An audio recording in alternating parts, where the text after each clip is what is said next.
Hello student, जो उत्तराखंड की तैयारी कर रहे हैं उनके लिए हमारी टेस्ट सीरीज का अगला प्रश्न पत्र है जो हिंदी का है। हिंदी की बारी है आज। तो हिंदी में आपके जो इंपॉर्टेंट क्वेश्चन है आगामी जो आपका ईओ का पेपर है उसको दृष्टिगत रखते हुए बनाया गया है। तो इसमें आपका जो हिंदी के ग्रामर है उस पर विशेष फोकस किया गया है। तो आप इसे देख लीजिए। इसका जो पीडीएफ है वो संजय देव क्लासेस हमारा टेलीग्राम चैनल है जो वहां से प्राप्त कर ले। बाकी मैं एक्सप्लेन कर दे रहा हूँ इसको यहाँ पर। निम्नलिखित में से कौन सा एक शब्द पानी का अर्थ देता है? पानी का भी अर्थ है। इनमें से जो वन शब्द है ये आपका पानी का भी अर्थ देता है। पानी का भी एक पर्याय होता है वन। बाकी अरण्य है, कानन है, अनिल है, ये आपका सारे के सारे वन के पर्यायवाची है, ना कि पानी के। तो आपके वन शब्द आपका पानी शब्द भी अर्थ देता है। तो इसका सही आंसर ये होगा। ठीक समय पर आ जाना में कौन सा कारक होगा? ठीक समय पर आ जाना। पर किसमें होता है? अधिकरण। मैं, पर, पे। तो इसमें तो सीधा ही है कारक, ज्यादा समस्या कुछ है ही नहीं। अगला क्वेश्चन है, रंजना ने कैसा नृत्य प्रस्तुत किया? वाक्य में रेखांकित पद होगा। कैसा रेखांकित पद? ए विशेषण, बी सर्वनाम, सी संज्ञा और डी निपात। कैसा नृत्य प्रस्तुत किया? नृत्य कैसा? अच्छा नृत्य, बुरा नृत्य, मोहक नृत्य, कुछ भी होगा इसके आगे तो इतना तो तय है कि वो आपका नृत्य की विशेषता बताने वाला होगा। और नृत्य क्या है? अपने आप में एक संज्ञा। जो संज्ञा की विशेषता बताए वो क्या है? आपका विशेषण। क्या होगा? विशेषण। नृत्य करना तो आपका क्या है? आपके क्रिया शब्द हो सकता है। नृत्य आपका भाववाचक संज्ञा भी होगा। तो नृत्य आपका क्या, जो नृत्य की विशेषता बता रहा है, कैसा बता रहा है। तो ये प्रश्नवाचक आपका क्या विशेषण होगा, जिन्हें हम सार्वनामिक विशेषण बोलते हैं, उसका स्वरूप है ये। सार्वनामिक विशेषण है ये। ठीक है। अगला क्वेश्चन है, कौन सा एक विशेषण शब्द क्रिया से निर्मित नहीं है? क्रिया से निर्मित नहीं है। भूलना, भुलक्कड़, भूलना क्रिया से बना है। दिखावटी, दिखाना, दिखावटी बना है, क्रिया से बना है। बनावटी, बनाना, बनावटी, बनाना से बना है। बनाना क्रिया शब्द, दिखाना क्रिया शब्द, भूलना क्रिया शब्द। तो जो क्रिया शब्द से बने होते हैं विशेषण शब्द क्रिया से निर्मित नहीं है। कह रहा है क्रिया से बने हुए हैं ये सारे। पिछला, पिछला शब्द किससे बना है? आपका पिछला, अगला, ये क्या है? एक तरीके से आपके ये विशेषण भी हो सकते हैं, खुद में भी, और वैसे संज्ञा है, भाववाचक संज्ञा। अगला, पिछला, जो भी आप कहो, तो ये संज्ञा से बना है और सारे किससे बने हैं? क्रिया से। कौन सा एक स्त्रीलिंग शब्द है? हीरा, हीरा बहुत कठोर होता है। कठोर होता है। दही खट्टा होता है। अस्त्र रासायनिक अस्त्र घातक होता है। शराब स्वास्थ्य के लिए हानिकारक होता है। गलत, होती है। सही। तो बताओ स्त्रीलिंग कौन है? शराब। ये सब पुल्लिंग है। ताहे आ रहा है सबके अंत में। ये क्या है? स्त्रीलिंग, क्योंकि इसमें ती है आ रहा है। तो वाक्य में प्रयोग करने से आसानी से पता चल गया कि इसका लिंग क्या होगा। निम्नलिखित में से कौन सा एक अनिश्चयवाचक सर्वनाम नहीं है? अनिश्चयवाचक सर्वनाम कुछ अनिश्चितता को दर्शाता है, कुछ न कुछ ये भी अनिश्चितता को, सब कुछ ये भी अनिश्चितता को, जो, वह, ये संबंधवाचक सर्वनाम है। जो लड़का कमरे में बैठा है वह मेरा भाई है, यानी कि अपने भाई और कमरे में बैठे हुए लड़के के बीच के संबंध को दर्शाने के लिए जो भी लगाया वह भी लगाया। तो ये वाला क्या होगा? संबंध बोधक सर्वनाम। बाकी सारे क्या हैं? कुछ लगा हो, कुछ और क्या तो आपका क्या होता है? अनिश्चयवाचक सर्वनाम ही होते हैं। ये ध्यान रखना। अगला क्वेश्चन है, हरियाली शब्द होगा एक जातिवाचक संज्ञा, समूहवाचक संज्ञा, भाववाचक संज्ञा, विशेषण। वैसे हरियाली शब्द बना किससे है? हरा। हरा क्या होता है? विशेषण, किसी की विशेषता बताएगा, रंग है हरा एक। लेकिन अगर इसे क्या बना दिया है? हरियाली। क्या बना दिया है? हरियाली, तो ये रंग ना रह करके क्या बन गया है, भाववाचक संज्ञा बन गया है। हरियाली किसी आपके भाव को रिप्रेजेंट करती है, इसीलिए ये भाववाचक संज्ञा हो जाएगी। अगला क्वेश्चन है, अंडे का शहजादा का अर्थ है, अंडे का शहजादा मतलब, अंडे का शहजादा का मतलब जो व्यक्ति अंडे के अंदर ही रहा हो, तो उसे शेष दुनिया का ज्ञान नहीं होगा, और जिसे शेष दुनिया का ज्ञान नहीं है तो उसे क्या कहेंगे हम, अनुभवहीन व्यक्ति। कैसा व्यक्ति, अनुभवहीन व्यक्ति। अपनी दुनिया को तो बेहतर जानता है परंतु बाहर की दुनिया को नहीं जानता, तो अंडे के बाहर ही पूरी दुनिया है। तो इसका मतलब यह है कि ये शब्द, ये जो आपका मुहावरा है वो आपका किसके लिए, लोकोक्ति है, जो अंडे का शहजादा, वो अनुभवहीन व्यक्ति के लिए प्रयोग में लाई जाती है। राधा अपनी बहन को पुस्तक देती है, वाक्य में क्रिया होगी द्विकर्मक, अकर्मक, पूर्वकालिक, नामबोधक। अकर्मक तो होगी नहीं क्योंकि कर्म है इसमें, पूर्वकालिक भी नहीं होगी क्योंकि पूर्वकालिक में कोई घटना घटित होने से पहले कोई एक घटना हुई हो, जैसे आपने कहा नहाकर खाना खाएगा, यानी कि खाना खाने की जो क्रिया हो रही है वो नहाने के बाद हो रही है, तो नहाना पूर्वकालिक हो जाती है वहां पर। पढ़कर सोएगा, सोने से पहले पढ़ने की क्रिया, तो ये पूर्वकालिक भी नहीं है, अकर्मक। नामबोधक का मतलब ऐसी क्रिया जो किसी संज्ञा शब्द से बनी हो, तो इसमें तो क्रिया आपका देना है, एक ही क्रिया शब्द है, और वो भी आपका क्या, नामबोधक नहीं है। नामबोधक जैसे बात से बतियाना हो गया, वो नामबोधक, बात संज्ञा है आपके भाववाचक, और बतियाना क्या हो गया, उससे बनी हुई क्रिया है। तो नामबोधक क्रिया उनको बोलते हैं जो किसी संज्ञा शब्द से बनती है, तो यहां पर वो भी नहीं है, तो ये द्विकर्मक होगी। कैसे, राधा कर्ता हो गई,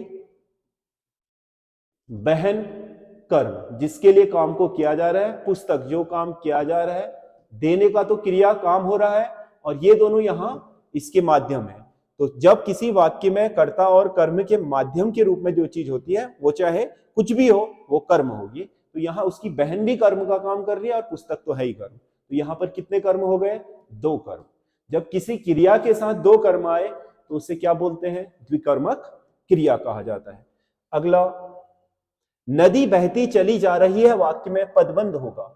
नदी बहती चली जा रही, वाक्य में पदबंध, संज्ञा पदबंध, विशेषण पदबंध, क्रिया पदबंध, क्रिया विशेषण। पहले तो पदबंध समझिए। पदबंध वाक्य का वह हिस्सा होता है जो आपका एक से अधिक पद यानी कि शब्दों से बना होता है, लेकिन वो सारे पद एक ही शब्द का काम कर रहे हैं। जैसे मैं इस वाक्य को कहता, नदी बहती है, तब भी काम चल जाता, लेकिन इसने क्या कहा, नदी बहती चली जा रही है।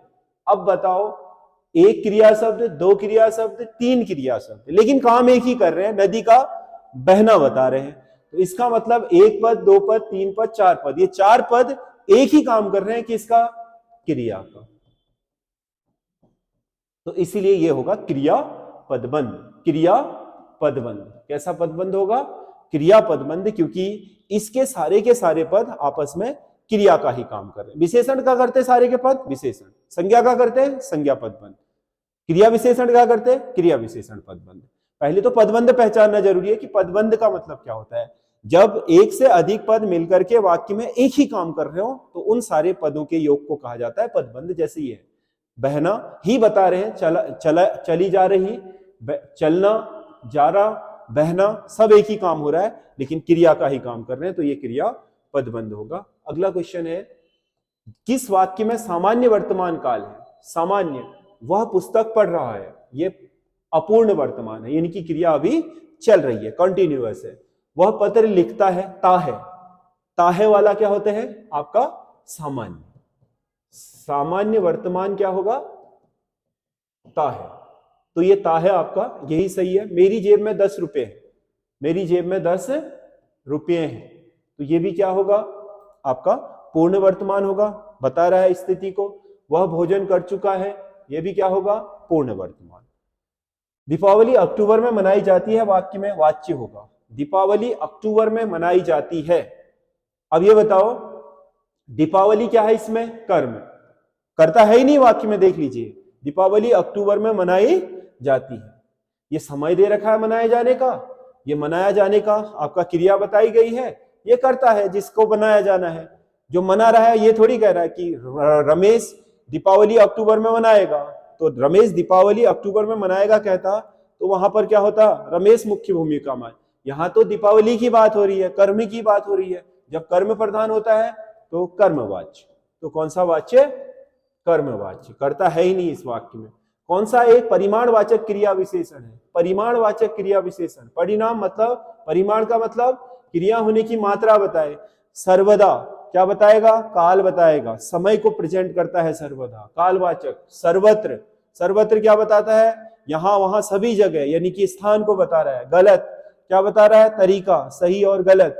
तो ये आपका क्या है, कालवाचक, ये कालवाचक है, ये स्थानवाचक है, ये विधिवाचक है। इतना, इतना सारा खाना, इतना सारा दौड़ना, इतना सारा सोना, मतलब इतना सारा, इतना शब्द किसको बताता है, मात्रा को।